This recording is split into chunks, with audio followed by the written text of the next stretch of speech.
Welcome back, everybody. This is our final chapter of The Cricket in Times Square, chapter 15. We just left off with Chester making up his mind that he is going to leave and return to Connecticut and live there, that he missed it. So, and he just played his final concert and kind of just made the city around him come to a stop while everybody listened to him. So this is chapter 15, Grand Central Station. After the concert, Mama and Papa Bellini had to go off for the evening. They left Mario in charge of the newsstand and told him they would be back later to help him close up. The boy took Chester out of the cricket cage, balancing him on one finger. He was glad that they were going to have some time to themselves for a change. First, he took a cardboard sign he had printed saying, "Next concert, 8 a.m. He leaned it up against the cage.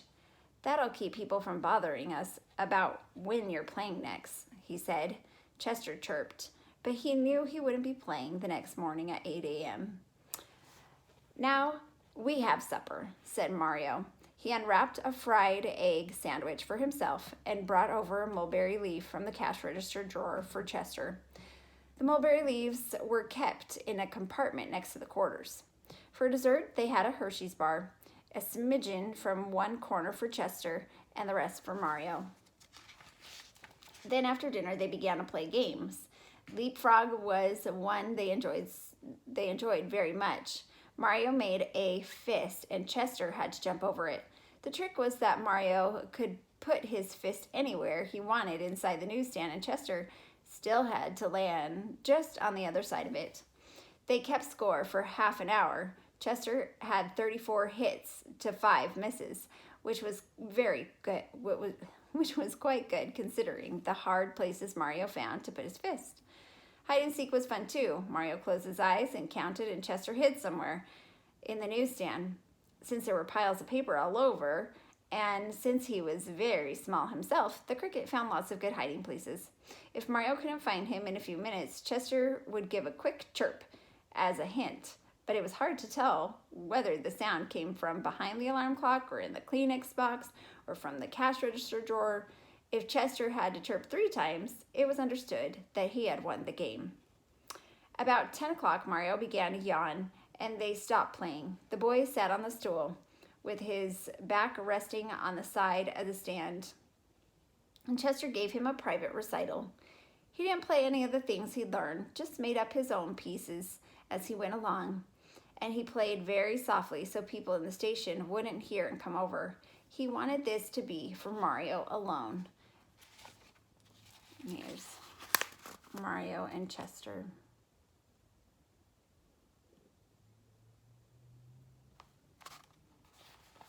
As he listened, the boy's eyes slowly closed and his head dropped over on his shoulder. But through his sleep, he could still hear the cricket's silvery chirping. Chester ended his song and sat on the shelf looking at Mario. A psst sound came from the floor, just as it had on the first night in the newsstand. The cricket looked over. There was Tucker again, gazing up at him. It struck Chester what a funny but likable expression the mouse's face always wore. "You better hurry," whispered Tucker. "Harry found a timetable and the train leaves in an hour." "I'll be over in a minute," Chester called down to him. "Okay," the mouse answered and scooted across the station floor. Mario's right hand was cupped in his lap. The cricket jumped down into the palm of it.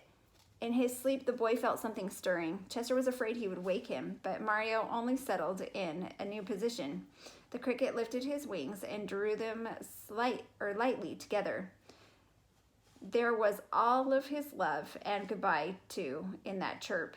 Mario smiled at the familiar sound. Chester looked around at the newsstand, the box of Kleenex, the alarm clock, Papa's pipe.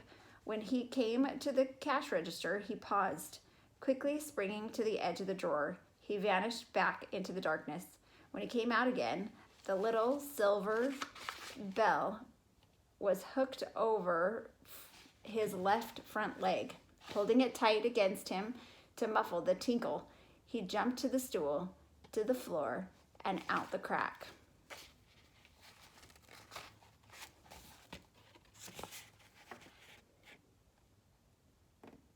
There's a picture of Chester making it over to Tucker.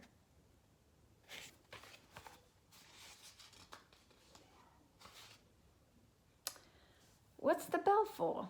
asked Tucker when he arrived at the drain pipe. "It's mine," said Chester. "Mario said so, and I want it to remember everything by." Tucker Mouse rummaged through the crowded corner of his home, which was the pantry, and found a tiny package bound with Scotch tape. "I packed up some supper for you to have on the train," he said. "Nothing very much. I mean, delicious, of course. A piece of steak sandwich, a chocolate cookie, but none too good for such a talent." "Thank you, Tucker," said Chester. He wanted to sound very cheerful, but the words came out sort of gulpy. "Well, I guess we should go," said Harry Cat. "I guess so," said Chester. He took one more look through the drain pipe. From down the tracks came the murmur of the shuttle. Mario was still asleep in the newsstand. The neon lights shed their endless blue-green glow. The cricket wanted to remember every detail. "It's funny," he said at last. "Sometimes the subway station looks almost beautiful." "I've always thought so," said Tucker. "Come on," said Harry Cat. And Tucker padded it along beside Chester up the sidewalk. Above ground, the night was fresh and clear, not as hot as summer, nor as cool as autumn. Chester jumped up on Harry's back and took hold of the fur there. He could probably have made it down to Grand Central Station, jumping by himself, but it saved time to be given a ride. And crossing the street would have been a problem, too, for a cricket raised in Connecticut. But Tucker and Harry were experts at traveling in the city. Not a single human being saw them as they glided soundlessly under cars that lined 42nd Street. When they reached the station, Harry led the way through the maze of pipes and deserted rooms and back halls down to the level where the trains were. He was a great explorer, Harry Cat. He knew most of the secret ins and outs of New York City. The late local express was leaving on track 18. Chester hopped onto the rear platform of the last car and settled himself in a corner that would be out of the wind. And there were only a few minutes left before the train started. "How will you know when you get to Connecticut?" asked Tucker. "You were buried in sandwiches when you left there." "Oh, I'll know," said Chester. "I'll smell the trees and I'll feel the air, and I'll know." No one said anything. This was the hardest time of all. "Maybe you could come back and visit next summer," said Harry Cat, "now that you know the way." "A return engagement at the newsstand," said Tucker. "Maybe I can," said Chester. There was another pause. Then the train gave a lurch forward, and as soon as it started to move, the three friends all found that they still had a million things to say. Harry shouted that Chester should take care of himself. Tucker told him not to worry about the Bellinis, that he would look after them. And Chester just kept chirping goodbye as long as he could. For a while, the two who stayed could see the cricket waving, but then the train rushed away into the darkness of the tunnel and was lost. They strained their eyes through the blackness. "Did you hear the chirp?" said Tucker after a minute. "Come on, Tucker," said Harry. "Let's go home." Together they tramped up to Times Square and down the drain. Neither of them said a word. They looked out the hole. Mario hadn't woken up yet. "He's going to be very unhappy," said Tucker. Mama and Papa Bellini came up the stairs from the lower level, Mama gasping from the climb. Papa gently shook Mario awake. Suddenly Mama's gasping stopped, and she said, "Where's the cricketer?" They searched the newsstand completely, but couldn't find him. Mama was sure the man who tried to steal the bell had come back and kidnapped him. She wanted to call the police.